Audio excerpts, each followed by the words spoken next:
कहानी है एक हॉन्टेड विलेज की। गांव की वो शाम उस दिन कुछ अलग ही थी। आसमान में लाल और काले रंग का अजीब सा मेघ था, जैसे सूरज डूबते वक्त भी किसी डर से भाग रहा हो।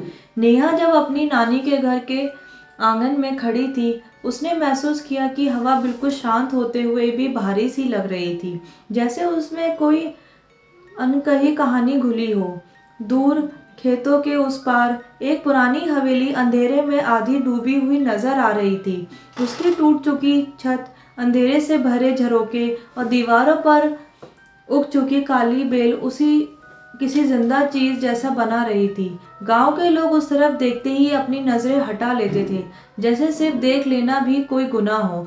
नानी ने भी बस इतना ही कहा था, उस घर के पास कभी मत जाना, वहाँ वक्त रुक जाता है और जो अंदर जाता है वो बदल कर ही वापस आता है। ये लाइन नेहा के दिमाग में बार बार गूंज रही थी और उसका डर धीरे धीरे एक गहरी क्यूरियोसिटी में बदलता जा रहा था। रात होने के बाद गांव बिल्कुल चुप हो गया, लेकिन नेहा के दिमाग में सवालों का शोर और तेज हो गया।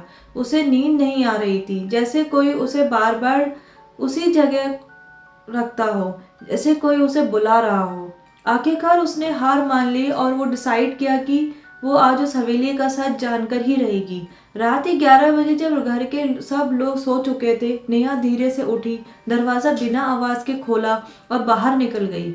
उसके हाथ में एक टॉर्च थी, लेकिन उसकी रोशनी भी थोड़ी कमजोर लग रही थी, जैसे अंधेरा उसे दबा रहा हो। जैसे ही वो हवेली की तरफ बढ़ने लगी, उसने महसूस किया कि उसके कदमों के साथ एक और कदमों की आवाज चल रही है, हल्की, धीमी, लेकिन बिल्कुल उसके साथ सिंक्रोनाइज्ड। जब उसने पीछे मुड़कर देखा तो वहां कोई नहीं था, सिर्फ अंधेरा। लेकिन इस बार वो अंधेरा बिल्कुल खाली नहीं लग रहा था। हवेली के सामने खड़ी नेहा का दिल इतना जोर से धड़क रहा था कि उसे लग रहा था जैसे उसकी धड़कन उस खामोशी को तोड़ देगी।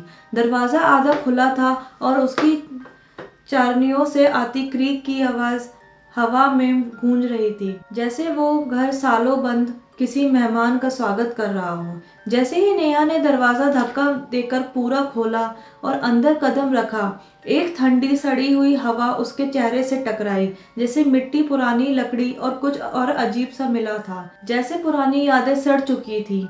दीवारों पर लकड़ी तस्वीरें धीरे धीरे हिल रही थी और जब नेहा ने उन्हें गौर से देखा तो उसने महसूस किया कि उन तस्वीरों के लोगों के चेहरे धीरे धीरे बदल रहे हैं, या शायद उसका दिमाग उसके साथ खेल रहा था। जमीन पर उसके कदमों की आवाज इतनी तेज लग रही थी कि हर स्टेप उसे और ज्यादा एक्सपोज कर रहा था, जैसे घर के हर कोने को पता चल गया हो कि कोई आ गया है। नेहा अब तक इतना अंदर आ चुकी थी कि वापस मुड़ना मुश्किल लग रहा था, लेकिन उसका डर अब उसकी क्यूरियोसिटी से ज्यादा बड़ा हो चुका था। तभी एक ठंडी सी हवा उसके बिल्कुल करीब से गुजरी और इस बार उसने क्लियरली महसूस किया कि किसी ने उसके कान के पास अपनी सांस ली हो, ठंडी, भारी और अजीब सी। फिर एक हल्की सी फुसकुराहट हुई। नेहा, उस आवाज में इतनी गहराई थी जैसे वो सीधा उसके दिमाग के अंदर गूंज रही हो। उसने तुरंत पीछे मुड़कर देखा, लेकिन वहां सिर्फ अंधेरा था। लेकिन अब उस अंधेरे में एक शेप सा दिख रहा था, जो धीरे धीरे गायब हो गया।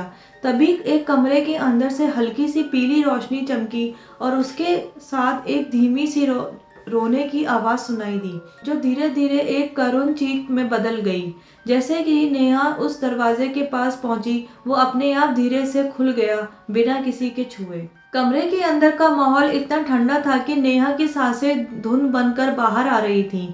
कोने में एक छोटी सी लड़की खड़ी थी। उसकी पीठ नेहा की तरफ थी और उसके बाल गीले और उलझे हुए लग रहे थे, जैसे वो अभी अभी पानी से निकली हो। जैसे ही नेहा ने टॉर्च उस पर डाली, लड़की धीरे धीरे पलटने लगी। उसकी गर्दन अननेचुरल एंगल पर मुड़ रही थी और जैसे ही उसका चेहरा सामने आया, नेहा की रूह कांप उठी। उसका चेहरा सफेद नहीं बल्कि हल्का सा जला हुआ लग रहा था। आंखें पूरी खाली और गहरी और उसके होठों पर एक मुस्कान थी जो इंसानी नहीं लग रही थी। सबसे डरावनी बात यह थी कि उसके पैर जमीन से कुछ इंच ऊपर थे और वो धीरे धीरे हवा में हिल रही थी। उसने सीधा नेहा की आंखों में देखकर कहा, तुम लेट हो, मैं तुम्हारा इंतजार कर रही थी। उसकी आवाज एक साथ दो जगह से आ रही थी, एक उसके सामने से और एक उसके पीछे से। उस लड़की की बात खत्म होते ही पूरा कमरा अचानक कांपने लगा और एक औरत की इतनी तेज चीख गूंजी कि नेहा ने अपने कान बंद कर लिए।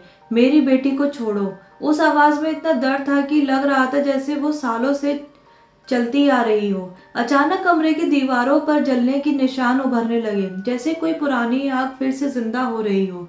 नेहा ने देखा कि लड़की का चेहरा धीरे धीरे और ज्यादा डरावना हो रहा है। उसकी स्किन फट रही है, आंखों से काला पानी बह रहा है और उसकी हंसी अब एक डरावनी चीख में बदल चुकी है। दरवाजे जोर से बंद होने लगे, खिड़कियां इतनी जोर से हिलने लगी जैसे कोई बाहर से तोड़ने की कोशिश कर रहा हो और हर तरफ से एक साथ रोती और हंसती आवाजें गूंजने लगी, जैसे घर के अंदर कोई रूहें फंसी हुई हो। नेहा ने डर के मारे बिना सोचे भागना शुरू कर दिया। उसका दिमाग बिल्कुल ब्लैंक हो चुका था और बस एक ही थॉट था, यहाँ से निकलना है। उसके पैर कभी जमीन से टकरा रहे थे, कभी फिसल रहे थे, लेकिन उसने रुकने की हिम्मत नहीं की। उसने क्लियरली महसूस हो रहा था कि कोई उसके बिल्कुल पीछे है। उसकी ठंडी सांस उसकी गर्दन पर पड़ रही थी और कभी कभी उसे लगता जैसे किसी ने उसके हाथ पकड़ने की कोशिश की हो।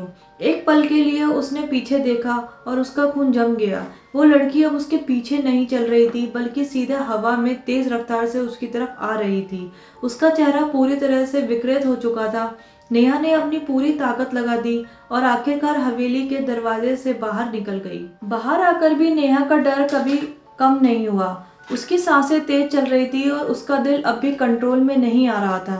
धीरे धीरे उसने हिम्मत जुटाई और पलटकर हवेली की तरफ देखा, और जो उसने देखा उसने उसकी रूह तक हिला दी। ऊपर की खिड़की में वो लड़की खड़ी थी, लेकिन अब उसके साथ एक औरत भी थी। उसका चेहरा बिल्कुल आधा जला हुआ था, आंखें गुस्से और दर्द से भरी हुई थी और दोनों एक साथ नेहा को घूर रहे थे। फिर धीरे धीरे दोनों ने अपने हाथ उठाए और उसे वापस बुलाने लगे। अगली सुबह जब नेहा ने गांव वालों को सच जाना तो पता चला कि सालों पहले गांव वालों ने शक के चलते उस औरत और उसकी बेटी को जिंदा जला दिया था और तब से उसकी आत्मा वहां फंसी हुई है अपनी कहानी पूरी करने के लिए।